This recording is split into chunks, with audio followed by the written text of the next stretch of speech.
Welcome to this explainer. Today, we're diving straight into a fascinating slice of history, looking at how an ancient empire managed to survive a sudden, absolute geopolitical nightmare. And spoiler alert, they didn't do it with the swing of a sword, but through a total masterclass in statecraft. We're talking about the twilight years of the Pallava dynasty. As you'll see, sometimes the biggest victories are actually won at the negotiating table, not out on the battlefield. So, for over 2 centuries, the political map of South India was pretty much defined by this incredibly predictable rivalry. You had the Pallavas of Kanchipuram and the Chalukyas of Badami just bleeding each other dry in endless, grinding wars. Both sides firmly believed they were the undisputed masters of the Deccan plateau. It was brutal, sure, but hey, it was predictable. Then, out of nowhere, this terrifying new reality drops. Up in the Western Highlands, a completely new military superpower just rises from the shadows. The Chalukyas, completely exhausted from centuries of warfare, honestly just didn't see this new predator coming until it was way, way too late. The architect of this massive disruption, a guy named Dantidurga. Now, he was this incredibly dynamic, fierce vassal lord who didn't just stage a minor rebellion, no, he executed a lightning-fast coup. He completely overthrew his Chalukya overlords, literally wiping an entire imperial dynasty right off the map in just a matter of years. By shattering their old imperial capital of Badami, Dantidurga established the formidable Rashtrakuta Empire. So he wasn't just a new threat on the block, he completely rewrote the map of the Deccan. That protective northern buffer zone? Boom, gone. Just imagine being the Pallavas for a second. Your biggest, most predictable rival, the W know, has been replaced virtually overnight. And they haven't been swapped out for a friendly, peaceful neighbor.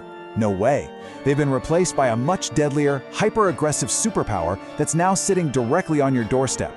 For generations, those Chalukya lands served as a crucial buffer, but Dantidurga's unstoppable march just gobbled up kingdoms one by one, erasing that safety net entirely.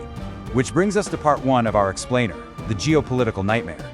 Let's shift our focus from those sweeping military campaigns in the north right into the inner chambers of the Pallava capital, Kanchipuram. The man sitting on the throne there was the aging king Nandivarman II.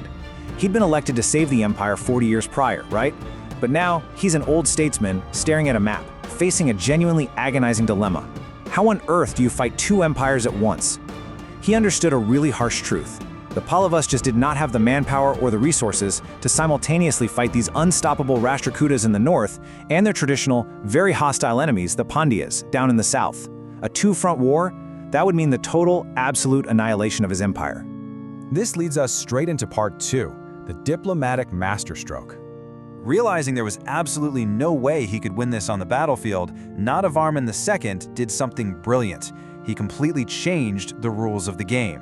He pivoted entirely to the intricate, high-stakes art of diplomacy. Step 1, he executed a highly strategic dynastic marriage, offering his own daughter Rivasoma to the Rashtrakuta prince Dantivarma. But he didn't stop there. Step 2, he simultaneously built marriage alliances with the neighboring Western Ganga rulers. Step 3, he fully secured that exposed northern border. By binding these terrifying new conquerors with actual family ties, he effectively neutralized the northern threat entirely. It was a brilliant survival strategy that bought his empire crucial decades of breathing room. Otherwise, they would have been crushed for sure. As the saying goes, survival sometimes requires more than a sword. It requires patience, adaptation, and statecraft. And honestly, Nandivarman II's actions here are a timeless masterclass in crisis management. Think about it. Whether you're leading an ancient empire or trying to navigate a modern business through some sudden market disruption, true power isn't always about how much brute force you can project. It's about recognizing shifting tides and knowing exactly when to strategically adapt. He basically traded swords for scrolls and vows of peace, and in doing so, he saved Kanchipuram from burning to the ground. And that brings us to part 3, a cultural renaissance. With the borders finally locked down and the looming Rashtrakuta threat neutralized, the aging Pallava administration could finally take a deep breath. They shifted their focus entirely inward, pivoting away from foreign wars to focus on internal stability. Now, even in his twilight years, Nandivarman didn't just sit back and relax. Actually, he triggered a profound cultural explosion. We're talking about commissioning magnificent stone shrines like the Mukteshvara temple. He also built the intricately sculpted Matangeshvara temple. But it wasn't just architecture, He heavily patronized great Tamil poets and really fostered the deep spiritual bhakti movements that were sweeping the region at the time. He essentially spent the twilight of his rule investing in scholars and holy men, leaving this massive, indelible mark on Kanchipuram. All of this culminates in one staggering number, 65. That is how many years Nandivarman II actually sat on the throne. I mean, just think about the gravity of that for a second.